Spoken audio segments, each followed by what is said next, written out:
This video is about cooking continuously, also known as cooking a bunch of things in a row. I'm going to show you how we can use one pot of water to make 5 different items. All right, let's get started. The first thing we're going to make is some cauliflower, followed by green beans, then pasta. After that, some sweet potatoes, and lastly, eggs. We're going to work from least starchy to most starchy.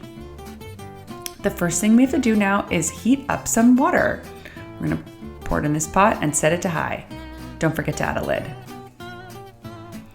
All right, now when the water is boiling, we're going to start to add a little salt and taste as we add it. We are looking for the flavor of seawater here. You definitely must taste a little bit of salt in the water or it will turn out quite bland.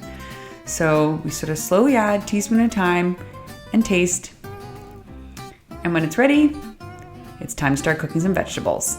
All right, we're gonna start with the cauliflower. And while that is cooking, trim down these green beans. This is just a little bit easier to use a scissors than a knife, I find. After that, we're gonna go get an ice bath put together. This will be used to shock the green beans, as well as the eggs, pasta, and sweet potatoes. It's a little small for the cauliflower. All right, also while this cauliflower is cooking, we're gonna take care of a few other items like washing the sweet potatoes, just getting some dirt off them.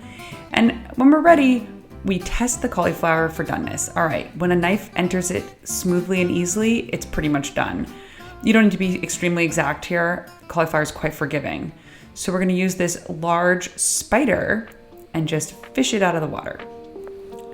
We'll set it to drain on some paper towels and cool. And while that's cooling, we'll put in the green beans. I'll be linking below some cook times and different types of things you can boil.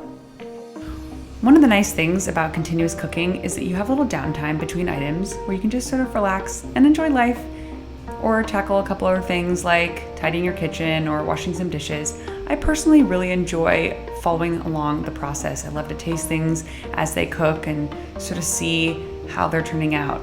So this green bean here was actually ready, which means it's time to put them in the ice bath. This is a method called shocking, and it stops the cooking exactly where it's at. So these green beans will be great throughout the week. You can either throw them into other dishes or eat them on their own as snacks. They're just perfectly tender, a little crisp, makes them really versatile to be used in different dishes. The next item we're gonna cook is pasta. And this is one of the items where we actually do want to set a timer. So you can see I'm telling my Google Home here to please set me a timer for, I believe it was 7 minutes.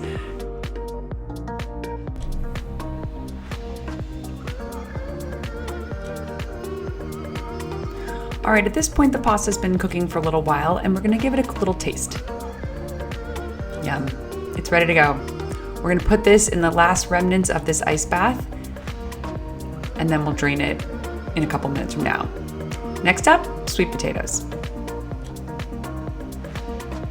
Those are gonna cook a little bit longer, and again, I'll link cook times down below in this lesson.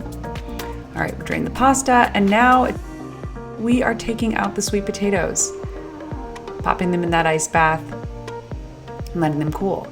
We're running a little bit low on water, so we're gonna add some more. I actually preheated this in my electric kettle, and then the eggs can go right on in. I personally like to make my eggs medium boiled, so usually around 7 to 8 minutes, but if you want them to be more hard boiled, maybe more like 10 or 11. While those are cooking, I am peeling and then mashing 2 of the sweet potatoes. I find this just to be a great base throughout the week. You can put it in a grain bowl or just eat it plain with a little butter and salt. So I put in some Tupperware there, and the eggs are now coming out into the ice bath. And last step is to peel them. You can see they're quite jammy and gooey in the middle, exactly how I like them. I decided to take a little snack and it was so yummy. I actually just had the other half as well. All right, there you have it. Cooking continuously. I hope you enjoyed this lesson. Thank you so much for watching and listening, and best of luck.